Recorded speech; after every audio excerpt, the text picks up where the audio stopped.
Buenas noches, comunidad. Apaga la luz que ya estás escuchando Diario del Infierno.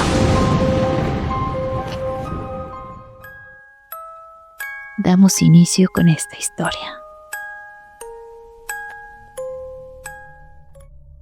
Buenas noches, me llamo Luis. Tengo 27 años y soy de un pueblo de la Sierra de Veracruz. Es un pequeño pueblo con unas 400 personas más o menos. Con lo normal, casas de bloque y lámina, una capilla, una cancha de básquet y caminos de terracería que se vuelven intransitables de junio a septiembre cuando llegan las lluvias. Ahí crecí y ahí viví hasta los 23. Y lo que voy a contar pasó ahí el verano antes de que me fuera. Para comenzar tengo que decirles algo. En el pueblo había una cosa que todos sabíamos y que nadie nombraba mucho. No porque fuera un secreto, sino porque era tan parte del lugar como el olor a leña húmeda o el sonido de los gallos al amanecer. Cada vez que alguien estaba por morirse, antes de que nadie supiera que esa persona estaba por morirse, aparecía un animal rondando su casa. A veces era un perro flaco que nadie había visto antes, de esos que parecen que no pertenecen a ningún lugar específico. A veces un coyote que bajaba del monte y se sentaba en el camino de tierra frente a la puerta, tranquilo, sin ninguna seña de nervios que tienen los coyotes normales cerca de la gente.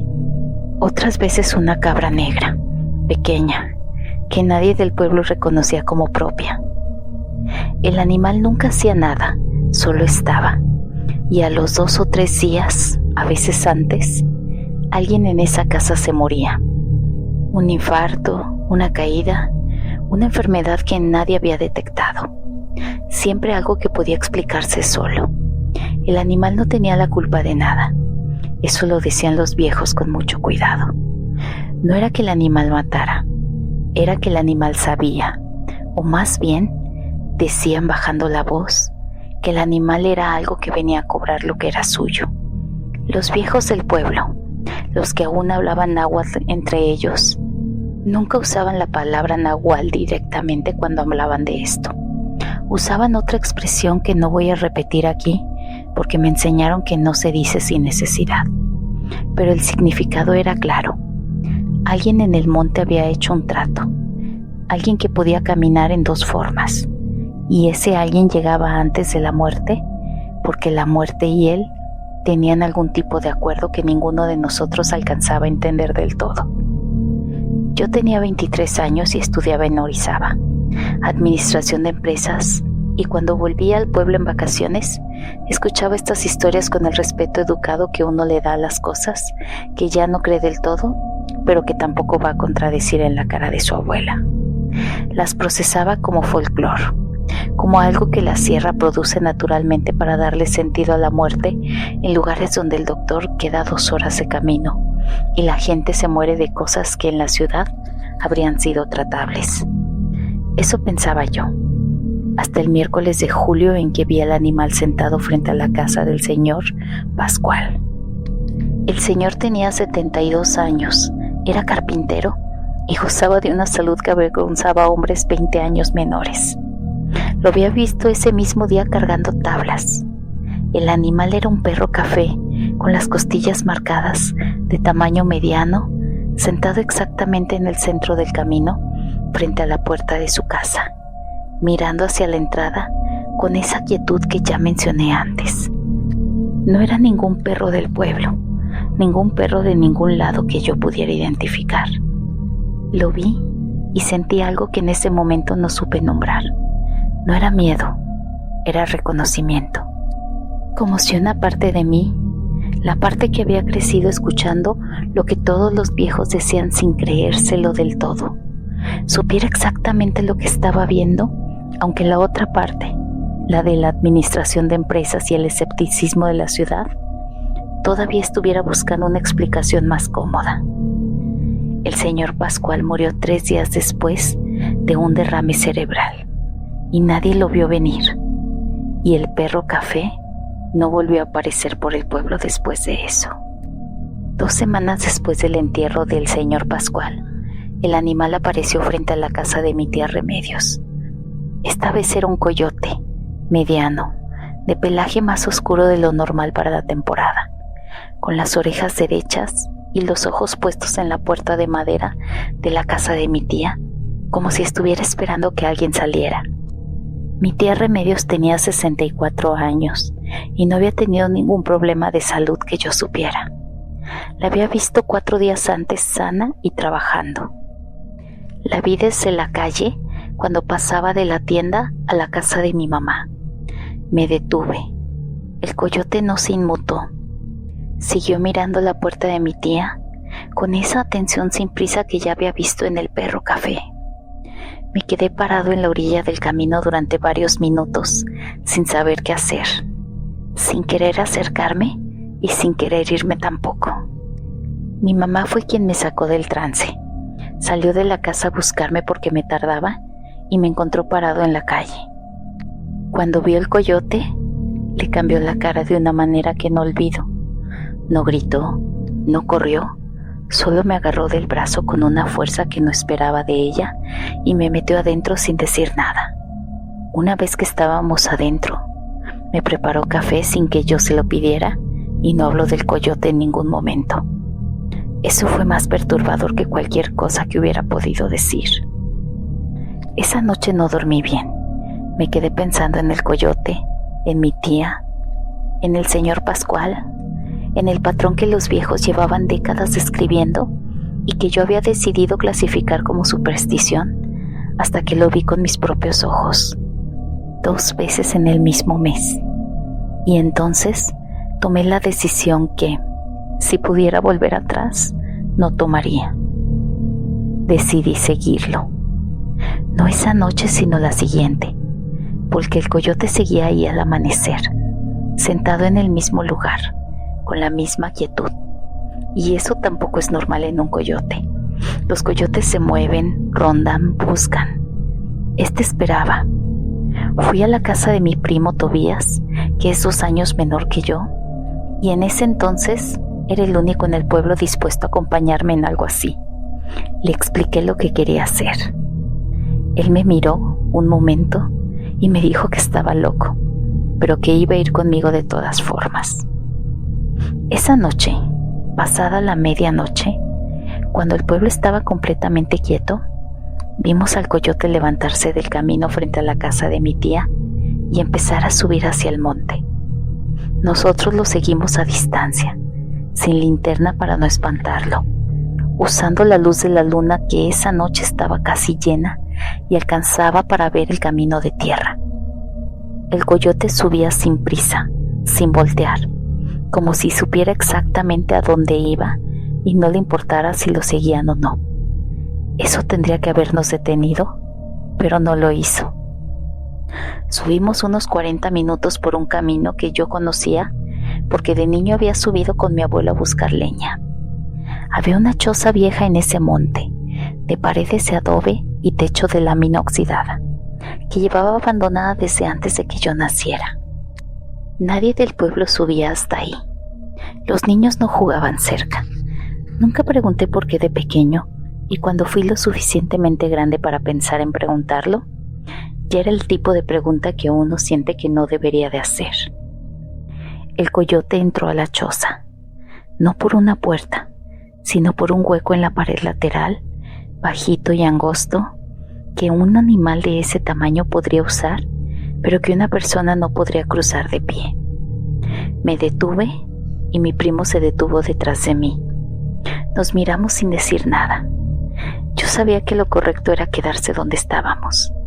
Lo sabía con la claridad con que uno sabe las cosas que no quiere admitir. Pero fui hacia la choza de todas formas. Llegué a la única ventana, un hueco cuadrado sin vidrio de tal vez unos 40 centímetros de lado, y me asomé. Dentro había algo que no voy a describir en su totalidad. Lo que sí voy a decir es que el coyote ya no estaba. En su lugar, de espaldas a mí, arrodillado en el piso de tierra, con los hombros encorvados y los brazos hacia adentro en una postura que no era de alguien rezando, sino de alguien que estaba haciendo un esfuerzo físico muy concreto, estaba don Macario, el brujo del pueblo, si es que así se le puede llamar. Un hombre de unos 80 y tantos años que vivía solo al otro extremo del pueblo, que todos saludaban de una forma particular y al que yo había conocido toda mi vida sin nunca pensar mucho en él. Se estaba poniendo una camisa, tenía el torso descubierto y la piel de la espalda no era la de un hombre de 80 años, era otra cosa. No alcancé a ver más porque mi primo me jaló del brazo con una fuerza igual a la que mi mamá había usado la noche anterior y corrimos. Bajamos el monte sin luz y sin voltear, tropezando con las piedras del camino, con ese sonido de la propia respiración que se vuelve lo único que existe cuando el cuerpo entiende que está en peligro antes de que la mente lo procese. Llegamos al pueblo y no hablamos. Mi primo entró a su casa sin decirme nada y yo entré a la mía. Mi tía Remedios murió 4 días después, por un paro cardíaco durante la noche, sin historial, sin señales previas. El médico del municipio dijo que a veces el corazón simplemente se detiene y no hay más explicaciones que esa. Al entierro de mi tía fue todo el pueblo, como es de costumbre. Don Macario también fue. Se paró cerca del ataúd durante el rosario, con el sombrero en la mano y la cabeza baja, y en un momento levantó los ojos y me miró directamente. Solo un momento, el tiempo suficiente para que yo entendiera que sabía que yo había estado en esa ventana. Y no dijo nada, no hizo nada, solo me miró. Esa mirada no la voy a describir, no porque no la recuerde, sino porque prefiero no hacerlo. Lo que sí puedo decir es que me quedé frío de una manera que no tenía que ver con la temperatura del salón donde velaban a mi tía, y que esa frialdad tardó días en irse del todo. Días después, fui a hablar con uno de los señores más viejos del pueblo. Tenía 91 años, que había crecido viendo este patrón y que era uno de los pocos que hablaba de él cuando se lo preguntaba a alguien en quien confiaba. Él me escuchó contarle lo de la choza sin interrumpirme. Cuando terminé, no me dijo que estaba equivocado. No me dijo que lo había malinterpretado. Me dijo que había hecho algo que no tenía regreso, que don Macario sabía mi cara y que eso ya no se podía deshacer, y que lo mejor que podía hacer era irme del pueblo lo antes posible y no volver por un tiempo.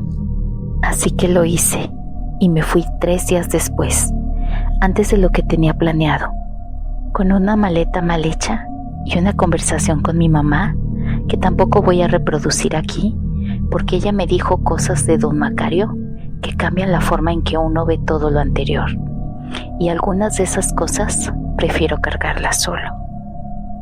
Llevo 4 años viviendo en otra ciudad. Trabajo en una empresa distribuidora. Tengo un cuarto rentado cerca del mercado.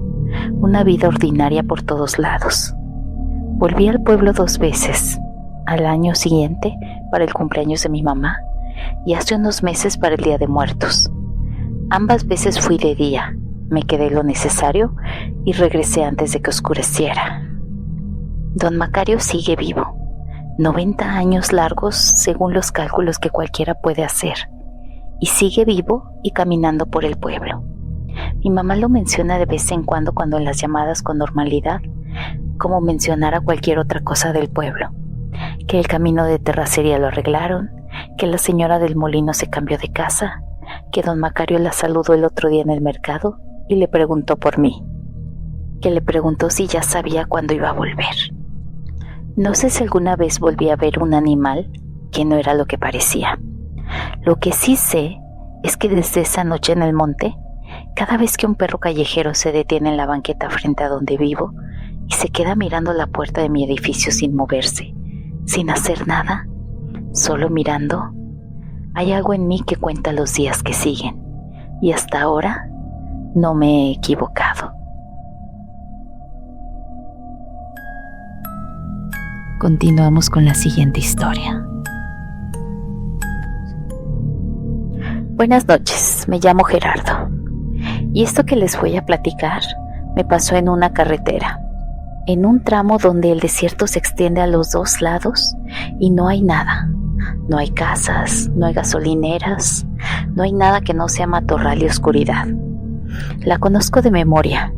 Eso es lo que más me cuesta trabajo explicarle a la gente cuando les cuento esto, que no era mi primera vez ahí, no era alguien que se perdió, era alguien que conocía ese camino desde los 18 años.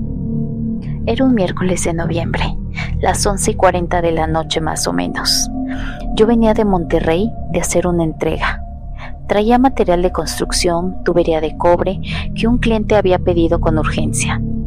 Llevaba más de 6 horas manejando hasta que hice una parada de unos 40 minutos para comer algo. Estaba cansado, pero no dormido. Sentía de ese cansancio controlado que uno aprende a manejar cuando lleva años en el camino. La música puesta en bajito, las ventanas cerradas porque en noviembre el desierto de noche baja mucho la temperatura y la carretera seguía completamente vacía. Ni un coche en sentido contrario desde hacía por lo menos 20 minutos. El detalle que no supe leer esa noche, el que ahora no me deja dormir cuando lo recuerdo, es este: los coyotes. En ese tramo siempre hay coyotes merodeando cerca de la orilla del camino. Uno los ve en los faros, ese destello verde de los ojos a ras de la tierra, y los animales se mueven, se espantan o se alejan o cruzan rápido. Esa noche no había ninguno, no vi un solo ojo brillar en todo el tramo, no vi nada moverse en los matorrales. El desierto estaba completamente quieto y yo lo noté. Lo noté y pensé que era por el frío, que los animales estaban guardados y seguí manejando. A las 12 pasadas, en un tramo recto de varios kilómetros, algo enorme apareció en el borde derecho de la carretera. Lo vi desde lejos, primero como una masa oscura entre los matorrales. Pensé en un caballo suelto. En esta zona hay ranchos que colindan con la carretera y de vez en cuando el ganado se escapa. Levanté el pie del acelerador y encendí las luces altas. Pero no era un caballo, era un animal que yo no había visto antes. Era grande como un perro enorme, más grande de lo que cualquier perro tiene derecho a ser, de pelaje oscuro y espeso. Estaba en 4 patas al lado del asfalto, a unos 4 o 5 metros del carril por donde yo iba. Me acerqué despacio y el animal no se movió. Eso ya me pareció raro. Cualquier animal silvestre que ve faros se va, pero este no. Reduje la velocidad hasta casi detenerme y lo iluminé de frente, y el animal se quedó mirando el coche. No me miraba a mí, porque yo solo era una silueta dentro del vehículo.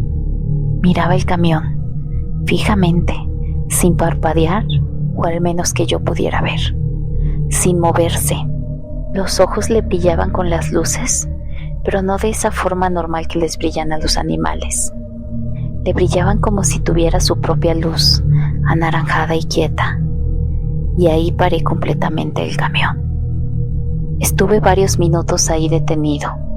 No sé exactamente cuántos, porque no miraba el reloj. El animal no se movía, y yo tampoco. Tenía el motor encendido, las luces puestas, y esa cosa al lado del camino parada como estatua, mirando mi camión, con esa calma que no tiene un nombre. Pensé en una variedad grande de perro, pensé en un coyote mutante, pensé que tal vez estaba más cansado de lo que creía y mi percepción del tamaño estaba fallando. Intenté cada explicación posible porque eso es lo que uno hace, eso es lo que todos hacemos. Buscamos la versión que no nos obliga a aceptar lo que estamos viendo, pero el animal no se iba y yo no podía apartar los ojos de él. En un momento intenté tocar el claxon para espantarlo. Lo hice 2, 3 veces y el sonido se perdió en el desierto y el animal no se inmutó. No dio un solo paso atrás, no agachó la cabeza, solo me miraba, con una quietud que yo no había visto nunca en ningún animal vivo y que no he vuelto a ver desde aquel entonces. No supe qué pensar y decidí irme. Metí la primera velocidad despacio para no hacer movimientos bruscos, como si eso importara. como si el animal fuera a reaccionar a la velocidad con la que yo arrancaba. Comencé a avanzar y miré por el retrovisor. Lo que vi en ese espejo no lo voy a describir en detalle, porque hay una parte de eso que todavía no puedo poner en palabras sin que se me revuelva el estómago.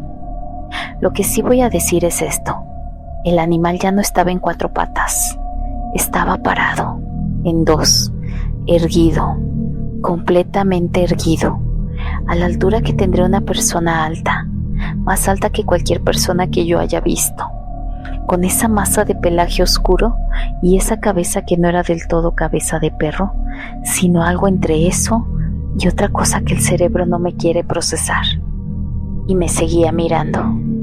Todavía me miraba, ahora de frente, directamente a los ojos a través del espejo retrovisor, como si desde el principio hubiera sabido que yo iba a mirar ahí. Metí segunda, luego tercera y aceleré todo lo que el camión daba. No volteé a ver el retrovisor durante varios kilómetros. Tenía las 2 manos apretadas en el volante y un zumbido en los oídos que no era del motor. Era algo dentro de mi cabeza, como cuando la presión sube de golpe. Sentía frío y no era el frío del desierto. Y cuando finalmente miré el retrovisor, la carretera detrás de mí estaba vacía. Pero eso no me dio alivio, porque en ese momento entendí que lo que me había asustado no era que el animal estuviera ahí, era la posibilidad de que me siguiera. Llegué a la ciudad donde iba a entregar la mercancía y descargué la tubería. El cliente me preguntó que si estaba bien, porque decía que yo tenía la cara de alguien que acababa de ver algo malo. Le dije que había sido un viaje largo y no le conté nada. No le conté nada a nadie durante semanas. 2 días después le llamé a mi cuñado, que él creció escuchando historias sobre ese desierto. Le describí el animal, lo del tamaño, lo de los ojos, lo de que no se movió cuando toqué el claxon y lo último, lo del retrovisor. Hubo un silencio del otro lado del teléfono que duró demasiado. Me dijo que no siguiera manejando de noche por esa carretera por un tiempo, y no me explicó por qué. No usó ninguna palabra en específico, solo me dijo que había animales en el desierto que no eran animales, y que cuando uno de esos te mira fijo de esa manera, es porque ya te reconoció, y que eso no se deshace nada más porque te hayas ido, que ya te tiene en la mira. Después de todo esto no dormí bien durante un mes, no por el tipo de mal sueño que uno atribuye al estrés del trabajo, era otra cosa. Me despertaba en la madrugada con la certeza, no con la sensación sino con la certeza de que algo estaba fuera de la ventana de mi cuarto mirando hacia adentro. Nunca me asomé a verificarlo. Eso fue una decisión consciente que tomé desde la primera noche. Hay cosas que mientras no las confirmas, pueden seguir siendo duda. Y lo que terminó de quitarme esa posibilidad fue mi hija. Daniela tiene 8 años. Una mañana de esas semanas me preguntó, sin ningún contexto, sin que yo hubiera dicho nada delante de ella, quién era el señor peludo que se paraba en la banqueta a ver la casa. Me dijo que lo había visto 2 veces desde la ventana de su cuarto, que era muy alto y que no hacía nada, solo miraba. Le pregunté cuándo lo había visto por última vez y me dijo que la noche anterior. No le pregunté nada más. Cambié su cuarto al otro lado de la casa, donde las ventanas dan al patio trasero. No le di ninguna explicación que ella pudiera recordar como importante. Solo le dije que iba a estar más fresquecito allí. Y eso fue hace 8 meses. Mi hija Daniela no ha vuelto a mencionarlo. Yo tampoco le he preguntado. Hay un acuerdo tácito entre los dos, sin palabras, que ninguno de los dos ha propuesto en voz alta. Ella no pregunta y yo no pregunto, y la vida sigue de la misma manera en que sigue cuando uno aprende a vivir con algo que sabe que está ahí, pero decide no voltear a verlo directamente. Lo que sí cambió, y esto no tiene remedio, es que yo ya no manejo de noche por esa carretera, no por miedo exactamente. Es algo más parecido a la precaución de quien sabe que ya fue visto una vez y no quiere dar otra oportunidad de ser visto de nuevo.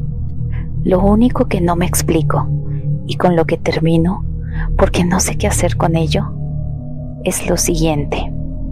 Esa noche en la carretera, cuando miré por última vez en el retrovisor, antes de dar vuelta, el animal estaba parado en dos patas en medio del asfalto, con los ojos puestos en mí, y sonreía. No con la boca abierta de un animal, era con la boca cerrada, como sonríe una persona cuando ve a alguien que esperaba encontrar. Gracias por leer una página más de este diario del infierno, pero ten cuidado. Recuerda que algunas páginas nunca debieron abrirse. Si decides seguir leyendo este diario, suscríbete, deja tu like y acompáñame en la próxima página de Diario del Infierno.